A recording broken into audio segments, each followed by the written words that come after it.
Si recuerdan, estábamos hablando la vez pasada, empezamos por supuesto con el libro de Tobías, Sanación de la Familia, hicimos una introducción. Si alguno no lo vio, está grabado, lo puede encontrar más acá en la página de mía, más abajo, y si no, si le dificulta entrar porque hay muchas publicaciones, hay una parte donde dice videos de la página, que ahí lo pueden encontrar todos, o poner www.facebook barra Ferreira OK, EHR Ferreira OK barra videos, y ahí aparecen todos los videos. Y si no, lo pueden también encontrar en YouTube. Buscan Hernán Alfredo Ferreira en YouTube, y también están. Después yo subo los videos que hacemos acá en Facebook Live. También, si tienen ganas, si se animan, compártanlo. Donde dice usted está mirando el video, dice compartir. Y bueno, quizás otra persona que le pueda interesar o no, lo ponen ustedes ahí. Y bueno, es una manera de difundir esto que estamos haciendo, para que, ya que estamos usando este tiempo y todos estos medios, que bueno, que lo puedan aprovechar más personas. Les había dicho que bueno, hicimos una introducción la vez pasada, les estaba diciendo, hicimos el primero y segundo capítulo, estuvimos viendo dónde se ubicaba el libro, en qué género literario era, y estuvimos viendo unas cuantas cosas interesantes sobre la vida de nuestros protagonistas, de Tobit y de Tobías. Hoy hace un giro el libro, en el capítulo 3, en realidad, bueno, viene contando toda la historia, ¿te acuerdas que vimos las 5 pruebas que tuvo que pasar? Toda esa historia. Y bueno, llega un momento que ya de tanta prueba, ya de tanto dolor, se quiebra y hace una oración. Es la oración del quebrantamiento, la oración del gemido, le podemos llamar. Ahora vamos a ver qué quiere decir eso, la oración del gemido. Muchas veces nos preguntamos si estamos orando bien cuando lloramos, cuando hablamos desde el dolor, desde el no doy más, desde el suspiro, desde el gemido. Vamos a ver que sí, que Tobías y otra protagonista que va a aparecer, que es Sarra, van a orar desde ese lugar, y Dios va a escuchar la oración. O sea que es una oración válida. ¿Cuáles son las oraciones válidas? Y todas las que se le hacen al Señor, todas las que le hablamos a Él y le hablamos con fe. Porque si hay algo equivocado en nuestra actitud oracional, en la misma oración el Señor nos va a ir corrigiendo y va a ir cambiando nuestro corazón. Vamos entonces a ver un poquito, a seguir el texto. Acá estamos en el capítulo 3, como les decía, libro de Tobías, sanación y liberación de la familia. Ese es el kit de la cuestión que estamos viendo. Y dice en el verso 1: anegada entonces mi alma de tristeza, suspirando y llorando, comencé a orar con gemidos. Anegada mi alma de tristeza, suspirando y llorando, comencé a orar con gemidos. Es una oración desde el quebranto. Hay un corazón quebrantado. Dice el Salmo: un corazón quebrantado y humillado el Señor no lo desprecia. Veíamos la vez pasada que los efectos de la prueba, del dolor en la vida, que es destructivo y nos puede destruir, cuando lo ponemos delante de la presencia de Dios, pueden tener un efecto, por la gracia de Dios, benefactor, que es el de llevarnos al quebrantamiento, es decir, a experimentar profundamente nuestra debilidad humana, y abrirnos desde esa debilidad humana a la gracia, al perdón y al poder de Dios. Y también desde esa debilidad humana poder entender profundamente la debilidad del otro. Eso es lo que dice la carta de los Hebreos sobre Jesús como verdadero sacerdote, ¿no? Que Él experimentó ese quebranto, ese dolor, y por eso puede compadecerse de nosotros. Las personas que no tienen esta experiencia son personas duras. En vez de quebrantarse, se endurecen cada vez más. Uno frente al dolor o se quebranta o se endurece. O se quebranta o se endurece. Y cuando uno se endurece cada vez más, ¿se acuerdan la historia del faraón? Te endureces y cada vez te pones peor persona. Cuando te quebrantás frente al dolor, frente a la peste, frente a la prueba, delante de Dios salís mejor persona. Vamos a ver entonces un poquito de esta oración de quebrantamiento. La oración desde el dolor y el quebranto dice desde la tristeza. Cuando vos le presentás tu tristeza a Dios, como dice el Salmo, el salmista canta: has cambiado mi lamento en danza. Has cambiado mi lamento en danza. Presentarle la tristeza a Dios tiene ese efecto. El efecto poderoso de que Él es capaz de cambiar el lamento, la tristeza, en danza. Solo Dios tiene ese poder. Pero si no lo presentás en oración, esa tristeza no va a cambiar. Hay gente que piensa que no puede orar porque está triste, o que es el diablo que la pone triste para orar. Pero cuando vos vas a orar a la presencia de Dios y te sale tristeza, es el mismo Espíritu Santo, como acá lo está haciendo con Tobías, que hace salir esa tristeza, aflorar, mostrarla, porque a veces la tenemos a la flor de piel, pero a veces la tenemos un poquito oculta, la tapamos con actividades, la tapamos con olvido. Ya me olvido de lo que me pasé, no, ya está, ya me curé, ya me olvidé. No me olvidé nada, puse la tierra abajo de la alfombra, pero el día que alguien levanta la alfombra, abajo está lleno de tierra, no sigue estando la mugre.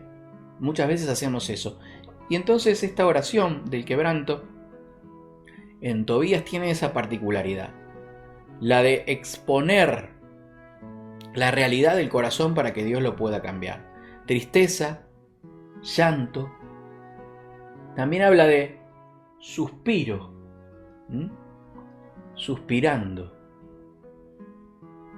y habla también de gemido.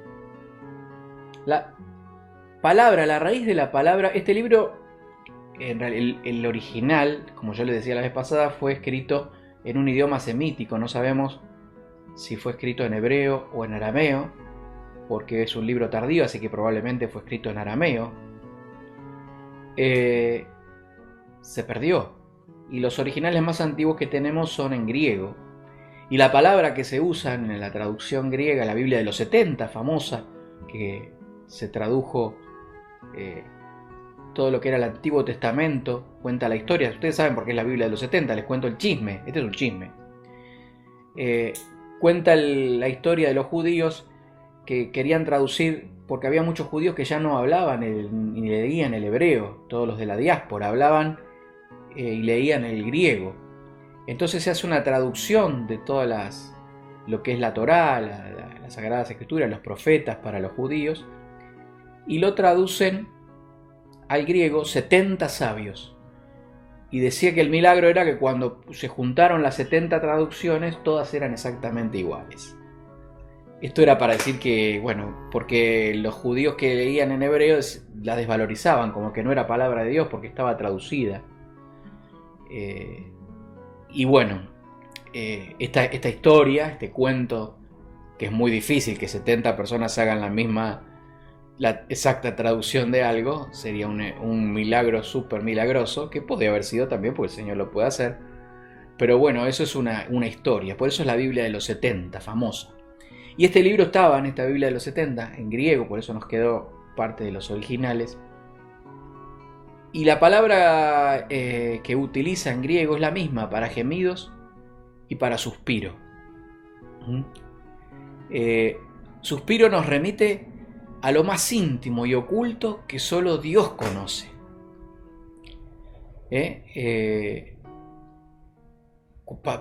Cuando las personas se enamoran también suspiran. Pasó alguien y suspiró, pero es un secreto, nadie lo sabe. Y está el suspiro también desde el dolor, donde ya no hay... Quiere decir que suspire, que ya no hay palabras. Va. Ya no tengo que decir, ya no me sale nada. Solo me sale suspirar o gemir. Y esto nos remite a una palabra del Nuevo Testamento que San Pablo utiliza. Dice que el Espíritu Santo, cuando ya no sabemos cómo orar, y a veces no sabemos cómo orar, no tenemos palabra desde el dolor, desde el sufrimiento. Cuando no sabemos ya cómo orar, dice que el Espíritu Santo intercede por nosotros con gemidos inefables, es decir, con ruidos, con suspiros, con ruiditos que son irreconocibles, que no son ni un idioma, pero el Espíritu que escruta, que conoce lo interior, lo profundo de la persona, hace la oración perfecta, correcta que Dios quiere oír de acuerdo a las necesidades que realmente tenemos y no a veces de la que realmente creemos. Así que esta primera parte ya del capítulo 3, verso 1, miren todo lo que tenemos para sacar. Simplemente de un versículo, cuánto jugo, cuánta vitamina, cuánto alimento para el alma. Y también esos gemidos, esa palabra, esa raíz de esa palabra también puede significar protestar firmemente, quejarse o lamentarse. Suspirar ya dijimos. Protestar firmemente. ¿Alguna vez le protestaste a Dios firmemente? Yo no, porque soy muy santo. No, sí le protesté. Seguramente vos también. Quejarse y lamentarse. Una vez alguien me decía, esas oraciones son muy lamentosas. No hay que lamentarse delante de Dios. Ah, no. Si hay todo un libro de las lamentaciones. Si la Biblia tiene un libro de lamentaciones, quiere decir que es muy lícito lamentarse. Ahora sí, lean el libro de las lamentaciones, que termina siempre poniendo la fe en Dios. Me empiezo lamentando, pero Dios en el camino cambia el lamento. Por eso dice el salmista, has cambiado mi lamento en danza. O sea que no es malo lamentarse. Cuando hay que lamentarse, hay que lamentarse. Cuando uno está así, cuando el alma está en ese estado de protesta, de queja y de lamento, Dios lo escucha. No te avergüences porque Dios lo escucha. Y si pensabas que orar así estaba mal, bíblicamente está perfecto. Pasamos al versículo 2. Y dice, tú eres justo, Señor, en su oración, y justas son todas tus obras. Misericordia y verdad son todos tus caminos. Tú eres el juez justo, el justo juez o el juez justo del universo. El verso 2 entonces nos habla de, después de su rebeldía, de la queja, viene el reconocimiento por parte del orante, de Tobit, de que Dios es justo en todo lo que hace. Que sí quiere decir que Dios es justo, que Dios no se puede equivocar, que la voluntad de Dios no puede estar equivocada. Que Dios, puedo yo sentir que Dios es injusto, pero creo en mi oración, confío de que no lo es. Nunca Dios va a ser injusto. Pero veo tal o cual cosa, eso es lo que la gente desde la incredulidad dice, si Dios existiera no pasaría tal cosa. Una vez yo me acuerdo, hace años, cuando recién empezaba con todo esto, subía al tren, ahí en Munro, el Belgrano, y veía a unos chicos de la calle pidiendo cómo andan en los trenes. Y yo estaba orando y quejándome con Dios. Si realmente, Señor, si vos existís, ¿por qué dejás que esto suceda? Y vieron esos asientos como eran antes en el tren, hace unos cuantos años atrás, que se enfrentaban uno al otro. Bueno, ahora también hay asientos, pero estos que se daban vuelta, ¿no? Que se daban vuelta para un lado y para el otro, movibles. Según el lado para donde iba el tren, uno giraba el asiento. Y se sientan dos muchachos de 20 y pico de años enfrente mío. También yo tenía esa edad, tendría 20 años o 18, 19 años. Y empiezan a hablar, y pasa a estos chicos que estaban pidiendo, y este le cuenta que él había estado en la calle. Y le cuenta del hogar a donde iba y que iba a colaborar y que le habían salvado la vida. Y entonces era Dios que me estaba hablando. Y me estaba diciendo: mi voluntad es perfecta, yo obro a través de ustedes y hago el bien en medio de todos los males que nosotros, la pobreza y el abandono y todo lo que nosotros con nuestro pecado generamos. Dios siempre se las ingenia en su voluntad para hacer el bien. Y eso entonces es la oración. Dios es justo en todos sus caminos, justa en todas sus obras, dice Tobit. Yo puedo sentir que no lo es, pero la fe me hace creer que Dios es justo. Sigue diciendo: misericordia y verdad. Misericordia y verdad son todos tus caminos. Es decir, también cree el orante que la misericordia guía toda la providencia divina. Dios nunca está guiado ni motivado por la maldad, ni nos quiere hacer daño. Nos corrige, como dice la palabra. Dios corrige a los que aman, pero lo hace como un padre que corrige a un hijo porque no quiere que su mal. Cuando nosotros tenemos nuestros hijos y son pequeños y van a meter el dedo en el enchufe o se acercan al horno caliente o al fuego, los retamos, y si quieren hacer lo que no se debe o cruzar la calle sueltos de la mano cuando son pequeños, los retamos, los corregimos, le damos un tirón de oreja, como decían antes, y al nene eso no le gusta, llora, le parece que el papá no lo quiere, que es malo, que no lo quiere dejar ser libre, que le está prohibiendo, y llora en su capricho, o no, o en su entender la vida como él la entiende. Así somos nosotros con Dios en nuestra vida. No entendemos cuando Dios nos corrige, pero Dios nos corrige para que no nos perdamos, para que nuestra alma no se pierda, para que no terminemos nuestra eternidad en el infierno. Ciertamente, el dolor y el sufrimiento no es agradable, pero es mucho mejor que pasar una eternidad en sufrimiento y alejamiento de Dios. Por eso, esa ira divina, esa corrección que está en el Antiguo Testamento, como acá lo entiende el orante, que misericordia y verdad son todos tus caminos. Dios no miente, Dios no engaña y Dios es misericordioso. Qué hermoso empezar con la queja, pero seguir con estos sentimientos en la oración, de que Dios no puede estar equivocado, de que Dios es misericordioso, de que Dios es justo. Tú eres el justo juez del universo. ¿Y qué quiere decir también esto? Quiere decir que también Él reconoce que nadie puede reclamar inocencia frente a Dios. Nadie puede decir: yo no me lo merezco. Porque todos merecíamos la condenación. Y si recibimos salvación y perdón, es por pura gracia. Nadie merece ser perdonado. Nadie merece ser liberado. Nadie merece ser sanado. Dios nos sana, Dios nos libera, Dios nos salva por pura e infinita gracia y misericordia. Esto reconoce el salmista. Yo no puedo venir delante de Dios y decir, yo a veces he visto oraciones así en pedidos de oración: Señor, yo ya hice esto, yo me merezco ahora que me des esto y lo otro.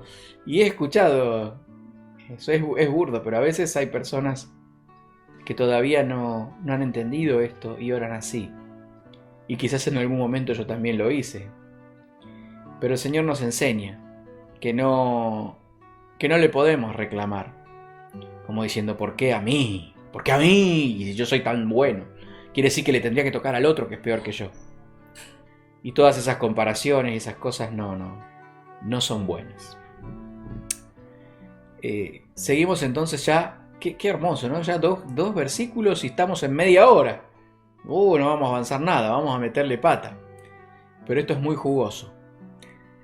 Versículo 3, capítulo 3, versículo 3 de Tobías dice: Y ahora, Señor, acuérdate de mí y mírame. No me condenes por mis pecados, mis inadvertencias y la de mis padres. Hemos pecado en tu presencia. Hemos pecado en tu presencia. Lo que hace en la oración, y esta oración, este modelo de oración que tenemos nosotros también, para ser sanados, es también muy importante, como hace acá Tobit, reconocer el pecado. La oración humilde es la que reconoce el pecado. Muchas veces, y por ejemplo nos pasa en los grupos de oración, hay personas que nunca piden perdón. Nunca. Yo no digo ventilar. Sabemos que es una oración pública, que es una oración comunitaria, pero hacemos perdones genéricos. Te pido perdón, Señor, porque contesté mal, pero no decimos todo lo que hacemos. Pero a veces me asombra personas que nunca piden perdón, o grupos de oración que nunca hacen alabanza, cantan y nunca se pide perdón, y no como una fórmula. Estoy hablando de reconocer el pecado. Yo no digo estar todo el tiempo por mi culpa, pero hay que tener ese tiempo de reconocimiento del pecado. Y una de las cosas que hace es reclamar la atención de Dios. Acuérdate de mí y mírame. Cuando ustedes leen en los salmos, esto es mucho los salmos, acuérdate de mí.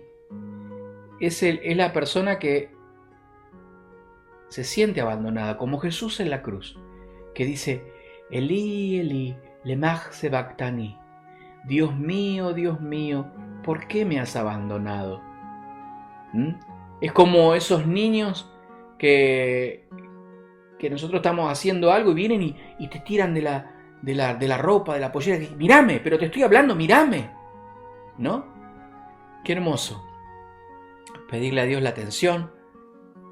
Apela al perdón de Dios. No me condenes por mis pecados. No dice, no tengo pecados, qué injusto es lo que me estás haciendo. Es todo esto que estoy sufriendo. Dice, no me condenes por mis pecados. Ya reconocí mis pecados y ahora te pido que no me condenes. Te pido que no me condenes. Fíjense lo que sigue haciendo. Algo que hacemos nosotros en la renovación carismática, que hay gente que critica y dice, ¿de dónde sacan eso? Dice en el verso 3 que pide perdón por sus pecados y por los de mis padres. Cuando la Biblia dice mis padres, no solo es papá y la mamá, está hablando de los antepasados. Está pidiendo sanación de la familia, de la raíz familiar, de los antepasados. Está pidiendo perdón por los pecados de sus antepasados. Yo he escuchado gente que dice que uno no carga con el pecado de los antepasados, que eso Jesús lo abolió. Jesús no abolió lo que está escrito en la palabra, lo que dice la ley. Si acá nuestro protagonista, nuestro orante, pide perdón por el pecado de sus antepasados, quiere decir que él siente que está cargando con ese pecado.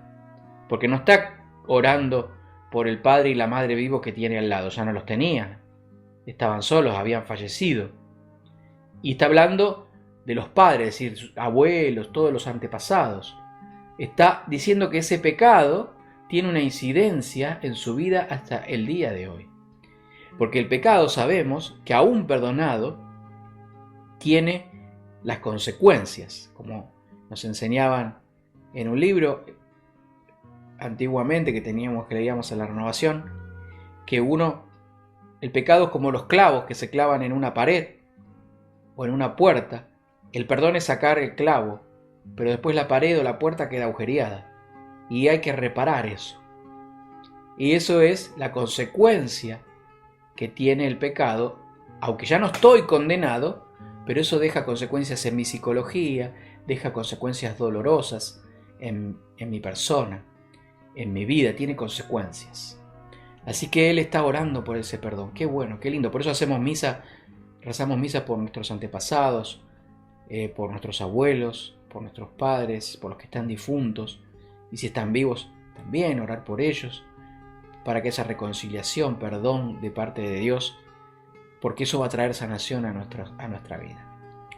También pide sanación por los pecados de los que no es consciente. Por eso dice,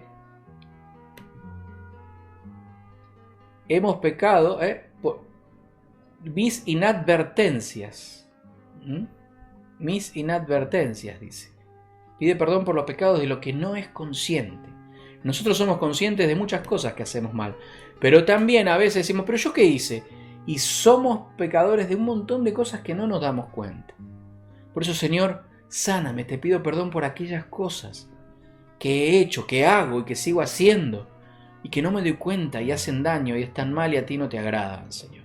Y el Señor nos va a ir sanando y nos va a ir mostrando y nos va a ir liberando de ese pecado. Y también reconoce el pecado social de su pueblo. Dice, hemos pecado en tu presencia. No dice, he pecado. Dice, hemos pecado. Está hablando de un pueblo que ha sido desterrado, que ha sido tomado prisionero por el pecado, porque habían abandonado al Dios de Israel y adoraban a los Baales, adoraban a becerros, y ese es el primer mandamiento. Y cuando se quebranta el primer mandamiento, que es amar a Dios sobre todas las cosas, luego como un dominó se quebrantan todos los demás con seguridad, tarde o temprano. Cuando se abandona a Dios, se abandona la ley de Dios. Entonces, si se abandona el primer mandamiento, que es amar a Dios y adorarlo a Él y servirlo a Él solamente sobre todas las cosas, cuando se abandona eso, se abandona el resto. Así que reconoce su pecado, el pecado de sus antepasados, el pecado social y de su raza, de su nación, de su país, y los pecados que son inconscientes. Ya pasamos entonces al capítulo 4, al versículo 4, capítulo 3. Si se preguntan qué quiere decir BJL ahí arriba, nadie lo preguntó o no lo leyeron. Es de la abreviatura para saber de dónde saqué la traducción que estoy poniendo de la Biblia. Es Biblia de Jerusalén para Latinoamérica. De ahí estoy leyendo esta traducción. Dice ahí, no hemos escuchado tus mandatos y nos has entregado al saqueo, a la burla, al comentario, al oprobio de todas las gentes entre las que nos has dispersado. Reconoce que ellos, fíjense que está hablando en plural, sigue hablando en plural, está hablando de su pueblo. Esto es muy importante porque nosotros siempre nos tomamos todo personal. Es decir, ¿por qué estoy viviendo esta pandemia? Y tenemos que preguntarnos, ¿por qué estamos viviendo esta pandemia? Nos guste o no, desgraciadamente, somos una familia humana. Y en definitiva, somos un colectivo que peca. Y cuando ese colectivo que peca y se desvía y se aleja de Dios muy fuertemente, nos dice acá, el libro interpreta, que se merece, llega un tiempo cuando vieron que uno tiene los hijos y lo deja y dice, bueno, a ver, y le dice una vez, le dice dos veces, primero con cariño, le explicas dos veces, le explicas tres veces, y llega un momento que hay que aplicar el correctivo. Yo me acuerdo cuando mi hijo era chico, que estaba en la computadora y yo le decía, Emanuel, ya está, listo, ya se terminó el tiempo, y seguía. Emanuel, ya te dije, listo, que se terminó el tiempo, un poquito más. Y llegaba un momento que yo, el método que tenía, decía, a la 1, a las 2 y a las 3. Nunca él supo que era a las 3, pero salía corriendo de la computadora, que no sabía qué iba a hacer yo. Pero tenía que aplicar el correctivo, apagarle la máquina, hacer algo, digamos, para corregir esa conducta que le iba a hacer mal. Siempre si entendemos las cosas de la relación de los padres con los hijos, vamos a entender lo que es la corrección. Si no, vamos a hablar de castigos y no sé qué, y un Dios malvado. No. Dios nunca, la corrección de Dios no busca la destrucción, la muerte del pecador, no es por maldad, no es que Dios se regodea, sino que Dios quiere el cambio. Y a veces son cambios sociales profundos. Nosotros, dice, no hemos escuchado como pueblo, no hemos escuchado como iglesia, no hemos escuchado como nación, no hemos escuchado como raza humana. Nos guste o no nos guste, cuando pecó uno, dice, pecó Adán, todos pecaron. Es así desde el principio. Hay una solidaridad implícita. Y bueno, él reconoce que se merecía el pueblo de Israel la corrección de Dios por su mala conducta. Y él sabe que él está tomando parte en esa corrección, aunque dice la palabra que él no se comportaba como el resto. No era perfecto, sabemos que todos pecamos. Pero él adoraba a Dios, seguía haciendo las cosas que Dios mandaba. Es decir, no era como el resto de sus coterráneos, pero tuvo que sufrir en la misma deportación, y por estar deportados las cosas que tuvo que sufrir después. Saqueo. El saqueo, ¿qué es lo que sufre en el saqueo? Es que otros se queden con lo que era tuyo. Que se queden con tu dinero, que se queden con tu esposa, que se queden con tu hijo, que se queden con tu trabajo, que se queden con tu casa, que se queden con tu dignidad, que se queden con tu alegría. Otro se queda con lo que es tuyo. Eso es el saqueo. No solo que te lo sacan, sino que otro se lo queda. No es que lo perdés solamente, sino que otro que no lo tenía, te lo roba, te lo saca y se lo queda. Sabemos quién es el que viene a robar. Satanás. Y es el que maquina todos los robos en el mundo. La burla y el comentario, es el desprecio por nuestros fracasos. De eso hay que sanarse, del saqueo, de la burla, del comentario, del oprobio. Que el oprobio es la vergüenza pública. Que todos vean mis miserias. Porque una cosa es que te pase algo, y otra cosa es que todos te vean. Una cosa es estar enfermo, y otra cosa es estar con todo al aire y que pasen los enfermeros de acá para allá. Uno siente oprobio, siente vergüenza pública. Después uno se acostumbra. Es un ejemplo tonto y sencillo, pero quizás así lo entendemos. Dice en el versículo 5, pero cierto es, Señor, que todas tus sentencias a la verdad responden cuando me tratas según mis pecados y los de mis padres, porque no hemos cumplido tus mandatos y no hemos caminado en la verdad delante de ti. Es decir, no le reclama a Dios por los males que le tocaron vivir, no lo reclama, lo reconoce, ya está, lo acepta. Hay aceptación, que es lo contrario a la rebeldía. Frente al dolor, frente a la prueba, el enemigo de Dios nos tienta a la rebeldía, a la rebelión. Y el Espíritu Santo nos lleva a la aceptación, a la sumisión, a la voluntad de Dios, porque sabemos que sometiéndonos a su voluntad, como Jesús lo hizo en Getsemaní, en la cruz, va a haber restauración, redención, resurrección y todo lo bueno, lo santo y lo puro para nosotros. Y es una oración entonces todo esto que dice: reconocer el pecado, se humilla ante Dios, se quebranta. Lo contrario a quebrantarse es lo contrario a ensalzarse, ¿sí? Humillarse, quebrantarse, humillarse es lo contrario a ensalzarse. Dice Jesús: el que se humilla será ensalzado y el que se ensalza será humillado. Él acá está haciendo en esta oración el camino de la humillación. Yo no me lo merezco. Soy bueno, dirá el que se ensalza. Oh Señor, yo no me merezco esto que me está sucediendo. Y a veces lo pensamos. Yo sé que ustedes no, porque son muy santos, pero en algunos momentos cuando me han pasado cosas graves, ¿por qué a mí, Señor, que te sirvo y soy tan bueno? Y Dios te mira y te dice: ¿quién te creíste que sos?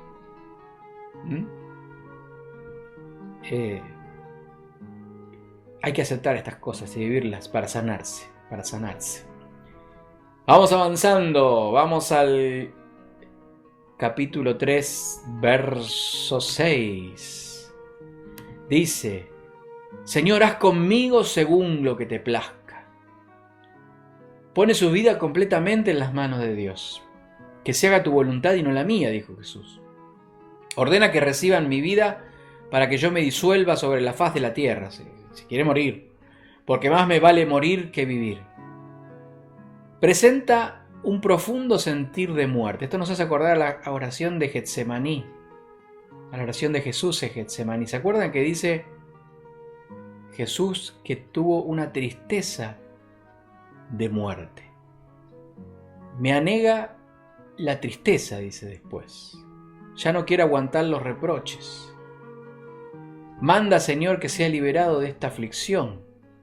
Déjame partir al lugar eterno y no apartes, Señor, tu rostro de mí. Prefiero morir a pasar tanta aflicción durante la vida y tener que seguir oyendo injurias. Es decir, llega a presentar a estar inundado, estoy anegado de tristeza, me anega, es esa inundación que todo lo tapa. Cuando hay tristeza tapa todo, ¿no? Uno no puede disfrutar de nada en la vida. Él está en esta situación, esa tristeza profunda, esa depresión profunda, que ya no es algo psicológico, es algo del alma, de lo más profundo, y ya no quiere seguir viviendo. En ese punto, ¿no? Está nuestro protagonista en la oración.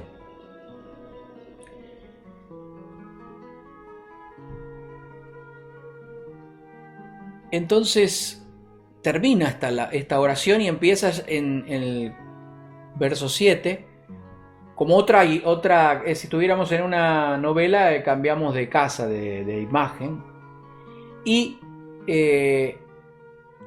hay una necesidad de liberación, no solo de sanación. Acá ya empieza a hablar de la liberación y aparece otra protagonista, que es Zarra, que yo se los adelanté hoy, que está en otra ciudad, a muchos kilómetros de ahí, y que es pariente de Tobit y de Tobías, que va a aparecer después también, este protagonista, el hijo de Tobit.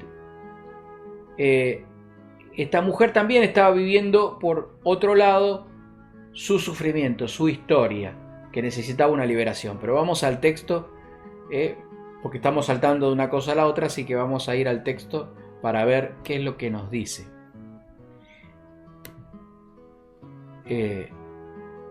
Acá este texto nos muestra la necesidad de la liberación de los malos espíritus que se oponen a la felicidad de formar una familia o de destruir la familia que tenemos formada. Dice Tobías 3:7: sucedió que aquel mismo día también Zarra, hija de Raguel, el de Ecbátana, de Media, fue insultada por una de las esclavas de su padre, porque había sido dada en matrimonio a 7 hombres, pero el malvado demonio Asmodeo los había matado antes de que se unieran a ella como esposa. Acá podemos encontrar un modelo de discernimiento en este texto que vamos a leer, en esto que empezamos en el 3:7 y en adelante, un modelo de discernimiento y de oración para la liberación de los malos espíritus, cosa que también hay mucha gente que estudia la Biblia y no cree, pero uno tiene que recortar toda la Biblia y para dejar de creer en que esto existe. Y por otra parte, el catecismo y la interpretación que la Iglesia le da a la palabra de Dios es que existen los malos espíritus. No se los tengo que decir a ustedes porque sé que si están escuchando esto lo saben, pero bueno, este texto es un modelo de oración y de discernimiento, porque fíjense algo que dice muy al pasar, que había sido dada en matrimonio a 7 hombres. 7 hombres. Ustedes saben que en la Biblia los números, y si no lo sabían, lo empiezan a saber ahora, los números no son porque sí. ¿Por qué no? ¿Por qué 7 y no 6 y no 5 y no 4? 7 son los días de la semana. Es decir, cuando se pone el 7 es el ciclo completo, es decir, la totalidad. Es decir, no te podés escapar, es el todo. Cuando habla de 7 hombres con los que Zarra fracasó su matrimonio, quiere decir que su fracaso era persistente, total, inaguantable, insoportable, ya no había ninguna salida. Cuando hay tanto impedimento para vivir algo, es la expresión total de la opresión, del trabajo del diablo.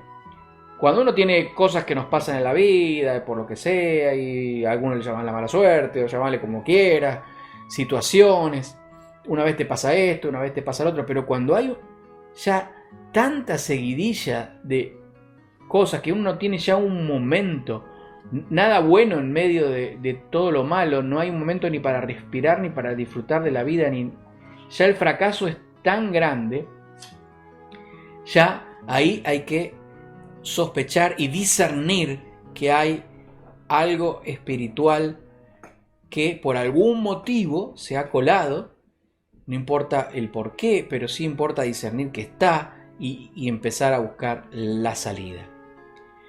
Ahí dice el mismo texto que el malvado demonio Asmodeo los había matado antes de que se unieran a ella como esposa. Asmodeo es un demonio destructor de familias, no es el único, pero este es especializado. La palabra Asmodeo, en la raíz del griego, de lo que está escrito aquí, significa perecer o hacer perecer. Por eso significa el que hace perecer, el que hace morir. Es un demonio al que le gusta matar la vida, matar el matrimonio, matar la felicidad. Odia la felicidad del hombre y de la mujer en matrimonio y lo quiere destruir. Tiene un espíritu de muerte, de suicidio, de destrucción. Mete pensamientos de suicidio, mete pensamientos de muerte, de odio hacia la vida. Seguramente debe tener algo que ver con todos los abortos, Asmodeo y otros demonios más. Según testimonios del libro del padre Amort, en Memorias de un exorcista, le voy a leer textualmente lo que dice el libro del padre Amort. Dice: una pareja con 2 hijos de 14 y 12 años, con 15 años de matrimonio, antes de casarse, la mujer había asistido a varias sesiones de espiritismo. El día de la boda se sintió incapaz de dar su consentimiento a la unión sagrada. En su interior oía la voz de Asmodeo, que la dominaba por completo, diciéndole: dime que sí a mí y no a tu marido. Yo te haré feliz en todo, te daré sexo, dinero, salud, todo lo que quieras. Tú eres mía. Cuenta un caso de uno de los, falleció hace poco, de los exorcistas más famosos y con más casos del tiempo actual. Otro caso más de Asmodeo. Esta mujer es increíble, dice, contando de un caso. Chilla, grita mucho, tiene una fuerza tremenda. Tenemos que atarla y sujetarla. Hay muchos demonios en su interior. Lo normal es que haya más de uno, y en personas muy fuertes suelen ser más numerosos. Algunos casi siempre están presentes. Satanás, Lucifer, que no son los mismos, Asmodeo, y pone entre signos de admiración el padre Amor. Terrible. Lilith y Belcebú. El padre Amort, que ha tratado miles de casos de posesión, dice que Asmodeo es terrible. Así que ojalá que nunca nos tengamos que cruzar en nuestra vida con estas situaciones, pero sepamos que estas cosas existen, sepamos que están en la palabra y sepamos que también están en la experiencia de los sacerdotes exorcistas de nuestra amada Santa Iglesia Católica. En los versos 8 al 9 dice que había sido dada en matrimonio a 7 hombres, pero Asmodeo, esto ya lo había leído, los había matado antes de que se unieran en matrimonio a ella como esposa. Y la esclava le decía: eres tú la que matas a tus maridos, ya has tenido 7, pero ni de uno siquiera has disfrutado. ¿Nos castigas porque se te mueren los maridos? Vete con ellos y que nunca veamos hijo ni hija tuyos. Tremendo. Acá vemos que cuando el mal obra, necesitamos sanarnos de los efectos de obrar del mal. No solo liberarnos, hay que sanarse porque el mal deja efectos. Por ejemplo, la culpa al fracaso repetido, porque fracasaba no porque ella era una mala mujer, no porque era pecadora. Acá dice que claramente que su fracaso, en su caso, no todos los casos, pero en su caso, cuando hay cuestiones de liberación, la persona no puede hacer nada. Ese fracaso, esa muerte de la felicidad conyugal no era culpa de ella. Ella se sentía culpable, se sentía que no servía para nada. Una mujer judía de aquella época, su vida era tener una familia, casarse y tener hijos. No pensaban en ser doctora ni en recorrer el mundo. Si ella no le daba nietos a su familia, no había progenie, lo más importante para un hombre y una mujer en aquel entonces era tener hijos, era tener descendencia. Si no tenías descendencia, estabas maldecido por Dios. Ellos se sentían así, y se sentía que era porque había fallado en algo. Entonces necesitamos sanarnos de la culpa, del fracaso, de la sensación de sentirse inútil, incapaz, de no poder disfrutar de la vida. Eso produce. Le dice la mujer: ni siquiera has disfrutado de uno de los 7, no disfrutás de nada. Sos insoportable porque no podés disfrutar de nada, le dice. Nos tenés todo el día gritándonos, le dice la esclava, nos tratás mal porque sos una infeliz, porque no disfrutás nada de la vida y amargás la vida de todos. Sos una amargada que le amarga la vida a todo el mundo. Necesitamos sanarnos de esa sensación de ser inútiles, incapaces, de esa sensación de inferioridad, del odio que genera ver que otros puedan ser felices y yo no. Ella le dice la esclava: vos como no sos feliz, nos odiás y no nos podés ver felices. Y seguramente tenía razón. No la manera en que se lo dijo, pero la Biblia acá no desmiente lo que dice esta mujer. Y también del miedo a no poder llegar nunca a ser felices, a ser libres, a disfrutar de las cosas que Dios nos da. Y le dice esa mujer: vete con ellos, con los muertos, que nunca veamos hijo ni hija tuya. Nunca lo vas a poder, nunca lo vas a lograr, nunca vas a ser feliz, nunca vas a poder hacer lo que Dios te dice, te da y te pide. Tremendo, ¿no? Estas palabras. Entonces dice que Sarra, con el alma llena de tristeza, se echó a llorar, subió al aposento de su padre con intención de ahorcarse. Pero reflexionando pensó: ¿acaso esto sirva para que injurien a mi padre y le digan: tenías una hija única, amada, y se ha ahorcado porque se sentía desgraciada? No puedo consentir que mi padre en su ancianidad baje con tristeza a la mansión de los muertos. Es mejor que en vez de ahorcarme, suplique al Señor que me envíe la muerte para no tener que oír injurias durante mi vida.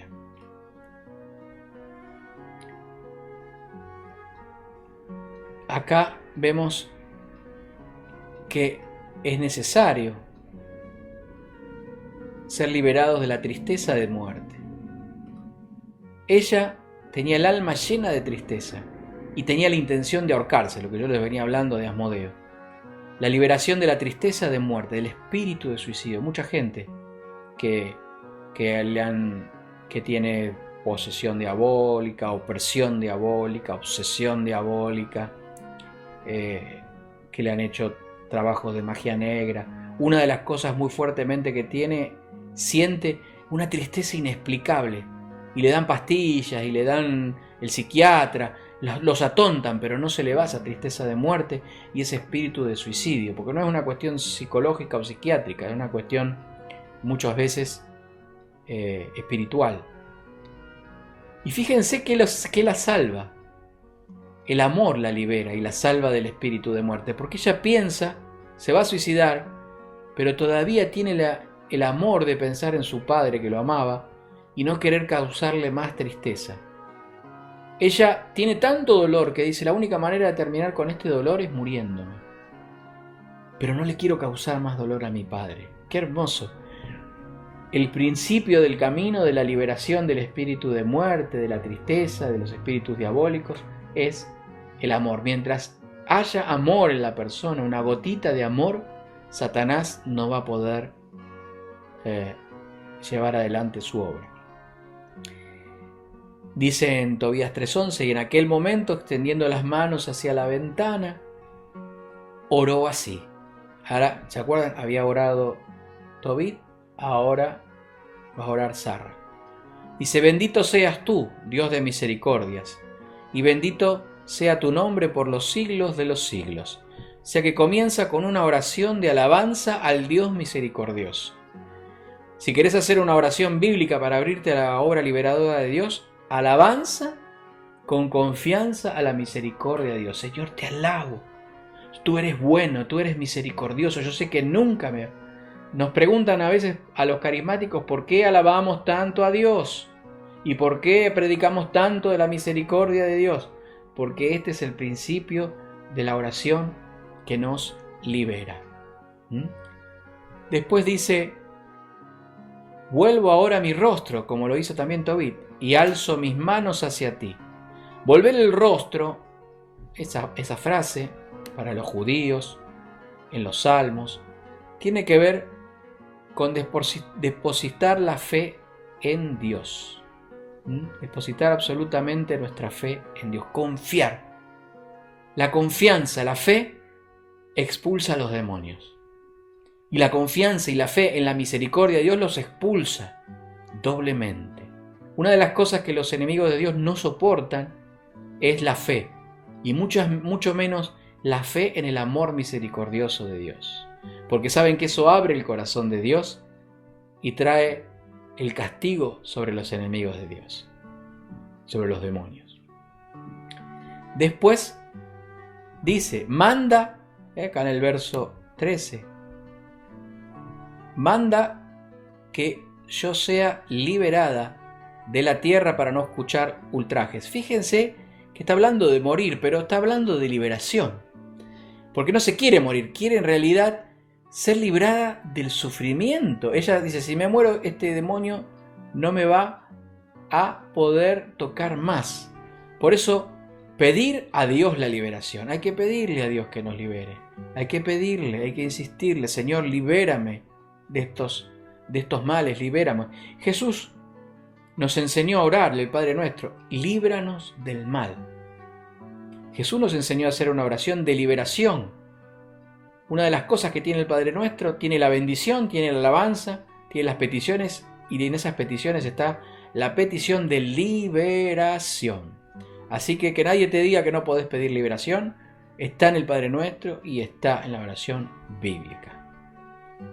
Después dice, tú sabes que yo estoy, el verso 14 estoy leyendo, a partir de acá, tú sabes, Señor, que yo estoy pura de todo contacto con varón. Es decir, ahí está hablando de que el camino de la liberación también es la búsqueda de la santidad.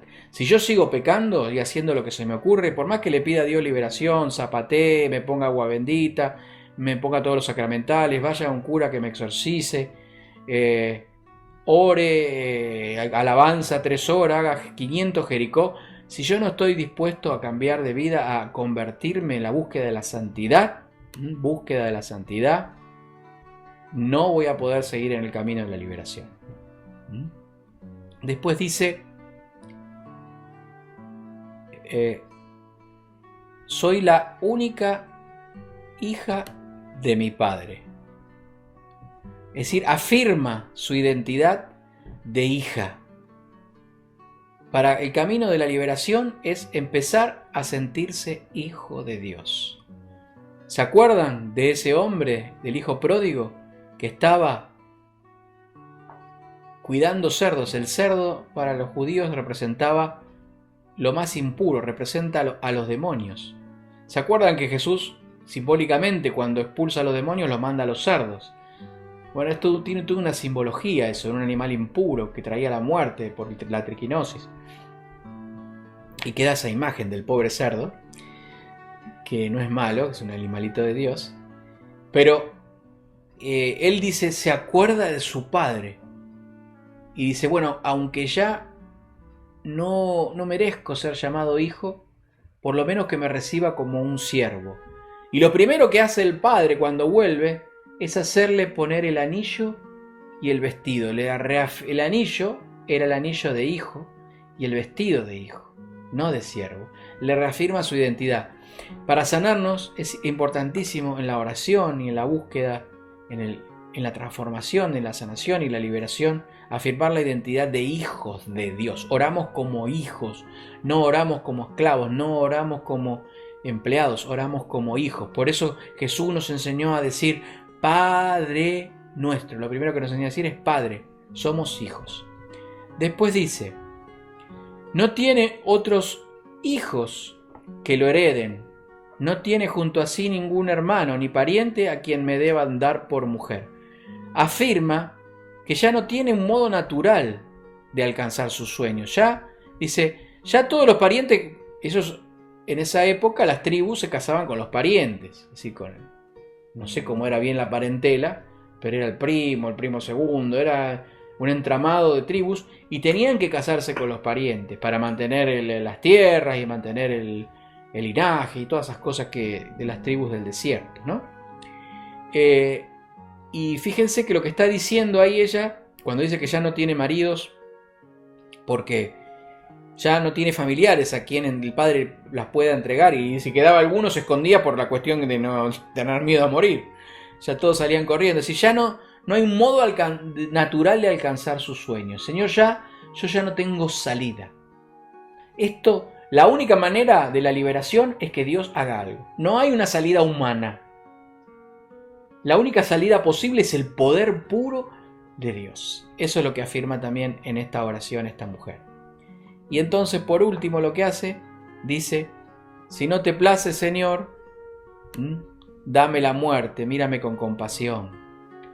No tenga ya que escuchar injurias. Es decir, se entrega totalmente rendida a la voluntad de Dios. Termina su oración con eso.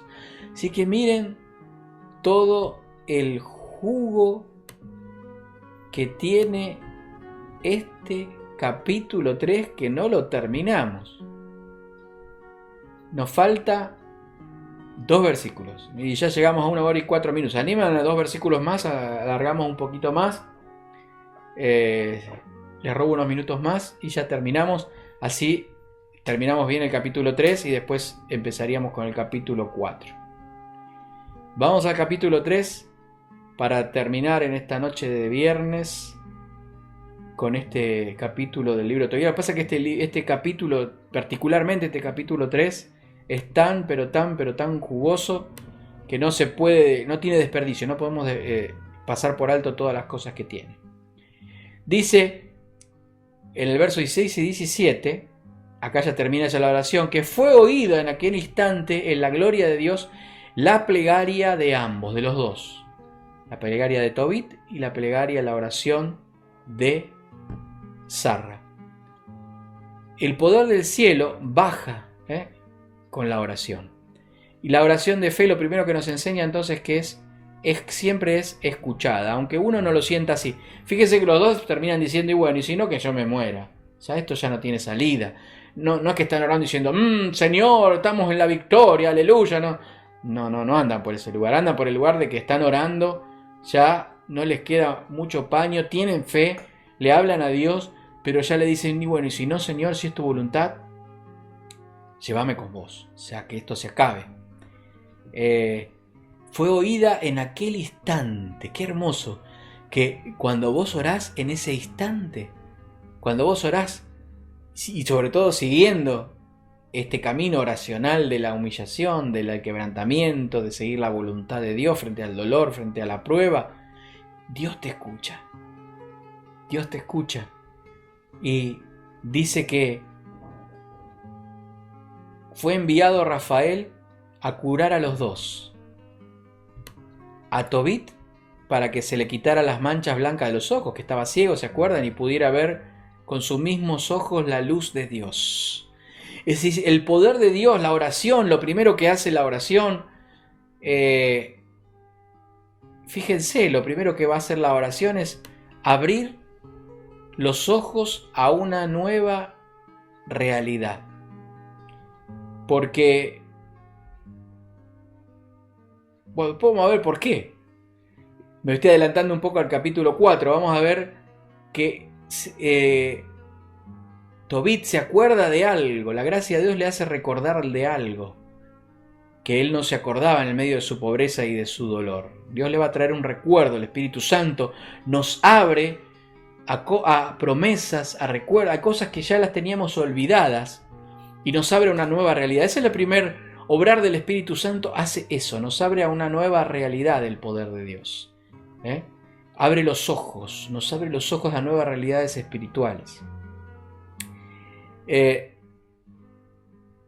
A las promesas que nos parecía imposible alcanzar. Dice, y a Zarra de Raguel para entregarla por mujer a Tobías, hijo de Tobit. ¿Se acuerda? Para ellos ya era imposible. Ella está orando y dice, ya es tanto el fracaso que ya es imposible que yo forme una familia, es imposible que sea feliz, es imposible que pueda vivir en libertad. Y Dios está tramando la sanación y la liberación de estos dos a una nueva realidad para que puedan alcanzar las promesas de Dios.